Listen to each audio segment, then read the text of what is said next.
How to log into your Hoop account. Hey everyone, welcome back to another tutorial video. In today's video, I'll show you how you can log into your Hoop account.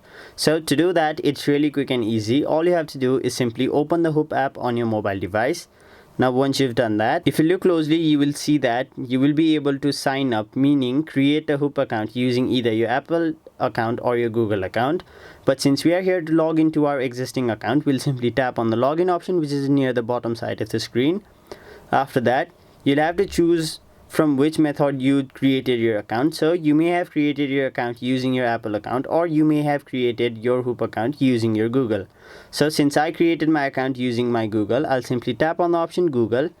After that, tap on the option continue. Now it will ask you to choose the email address you used to create this account. So simply tap on it, and then it will wait for a while, and as you can see, I've already been logged into my Hoop account. So that was it for this video. Hope this video was helpful to you guys, and if it was, make sure you like this video and subscribe to our channel so that you don't miss out on further videos such as these.